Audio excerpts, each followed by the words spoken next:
Mention très bien.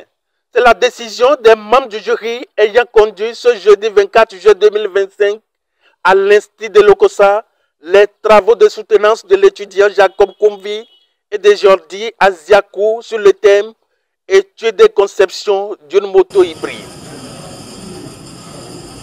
Chers membres du jury, chers parents, amis invités, bonjour.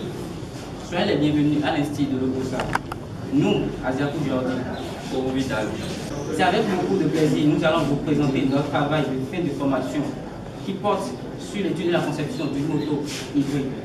Tous deux en fin de formation d'une licence professionnelle, ces étudiants ont choisi de sanctionner leur diplôme par ce modèle.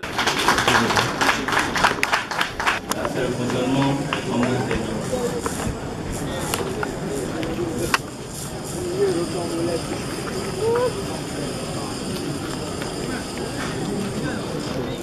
Jacob Koumvi et Jordi Aziakou, très heureux de voir leur rêve une réalité, nous confient ce qui suit. Ce n'est pas une invention parce qu'elle existe déjà à l'extérieur, dans les pays développés, mais sous forme prototype.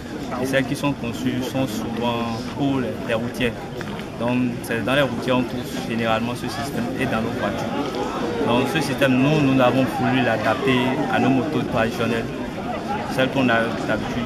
Et on veut mettre ce système dans les motos pour évidemment les taxis motos afin de réduire la consommation de pollution à émission, les pollutions et le coût d'utilisation. Notre moto, le moteur électrique de la moto a pour puissance 1400 watts et la puissance de notre moteur thermique a une puissance de 6,5 chevaux. Et donc en toute électrique, la moto peut effectuer 45 km en une heure de temps, ainsi qu'en mode thermique peut effectuer 77 km en une heure de temps, avec une autonomie électrique de 232 km, ainsi qu'une autonomie thermique de 2,2 litres.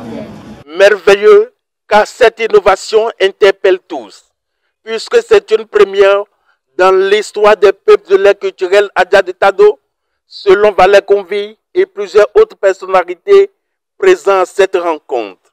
Tout d'abord, je remercie l'Éternel Dieu qui les a inspirés à prendre cette méthode et cette fabrication. Vraiment, je suis très ravi. Ce que moi, personnellement, je n'ai pas pu faire, je prie que le Seigneur aide mon fils à le faire. Il doit évoluer plus que moi. Je leur souhaite bon vent, que la chance sourit et que je demande aux autorités compétentes de jeter un regard favorable sur cette innovation, cette noble innovation. Vraiment, je suis très content que l'administration aussi prenne en compte ceci pour permettre un développement pour un bien-être futur.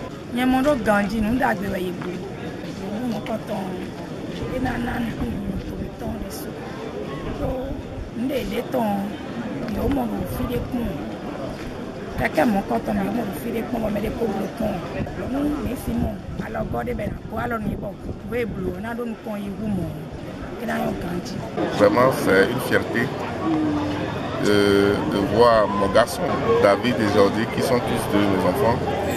C'est une grâce de les voir réussir, de les voir faire un grand pas dans la génie mécanique. Vraiment, c'est une fierté. Ils ont innové, j'ai apprécié. Et je suis très ému et puis je les soutiens. Bon vent à eux. Oui, puisqu'aucune œuvre n'est pas faite, ces étudiants se rendent très disponibles à toutes les suggestions et sollicitent le concours de l'État béninois et toutes les bonnes volontés à accompagner cette belle initiative. J'aimerais remercier les membres de notre administration, la directrice ainsi que notre chef de département. Je remercie également les membres du jury, également notre maître mémoire qui nous a soutenus et qui ne nous a pas découragés sur nos thèmes. Nous souhaiterons des aides financières si cela est possible, toutes personnes capables de nous aider et l'accompagnement de l'État pour la concrétisation de nos rêves. Et ceci pour l'intérêt supérieur de la nation. Seulement